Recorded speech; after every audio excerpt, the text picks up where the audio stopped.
Notre civilisation est en danger.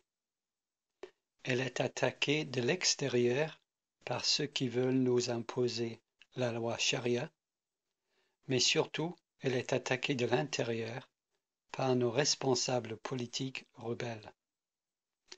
Ils ont pris sur eux la responsabilité de redéfinir les mots. Ils inventent une novlangue, comme Orwell l'avait prédit dans son livre terrible 1984. Quel mal à redéfinir des mots, vous me demandez?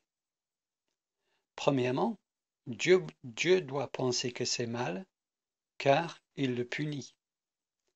Malheur à ceux qui appellent le mal bien et le bien mal. Ésaïe chapitre 5 verset 20.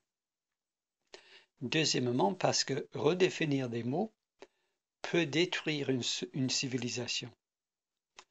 Car quand vous redéfinissez le mot meurtre pour en exclure tout acte médical contre un bébé dans le ventre de sa maman, cela vous permet de tuer des êtres humains impunément.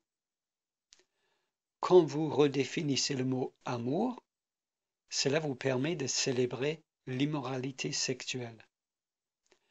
Quand vous redéfinissez le mot mariage, cela vous permet de renverser l'ordre établi par le Créateur.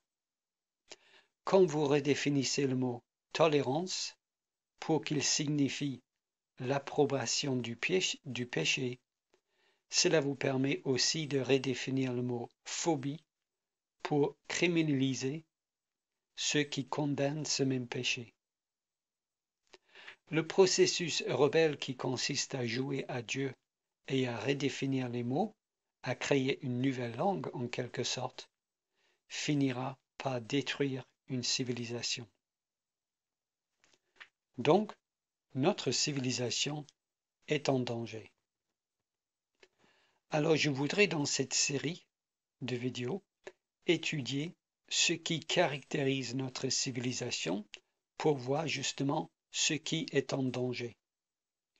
Autrement dit, je voudrais regarder les valeurs et les bienfaits de notre civilisation pour voir ce que nous risquons de perdre. Et surtout, je voudrais étudier l'origine de ces valeurs, l'origine des valeurs de notre civilisation pour savoir ce qui fait que notre civilisation est comme elle est. Avant de commencer, je voudrais définir quelques termes que je vais utiliser dans cette série de vidéos. Par notre civilisation, j'entends la civilisation occidentale. Par civilisation occidentale, j'entends les valeurs communes aux sociétés de l'Europe occidentale et aux pays anglophones dans le monde aujourd'hui. Et je contraste donc notre civilisation à la civilisation musulmane, comme par exemple en Arabie Saoudite ou en Iran, à la civilisation athée, comme par exemple dans l'ancien bloc soviétique et aujourd'hui en Chine et au Corée du Nord, à la civilisation bouddhiste, comme au Tibet, à la civilisation hindoue, comme en Inde, à la civilisation catholique, comme dans les pays européens au Moyen Âge et aujourd'hui au Vatican, et à la civilisation tribale, comme en Amazonie, en Afrique, dans les îles Pacifiques, etc. Je contraste donc notre civilisation à toutes ces autres civilisations qui existent.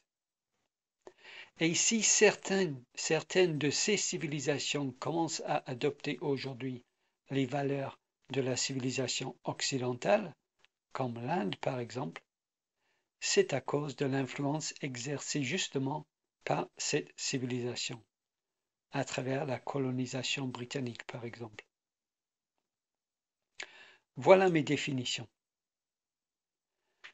Quant à la position que je vais défendre dans cette série de vidéos, je précise dès le début que ma position est que ce que nous apprécions encore dans notre civilisation, les valeurs que nous chérissons et qui ont fait que notre modèle de civilisation est adopté par d'autres, ma position est que ces principes fondamentaux viennent du christianisme.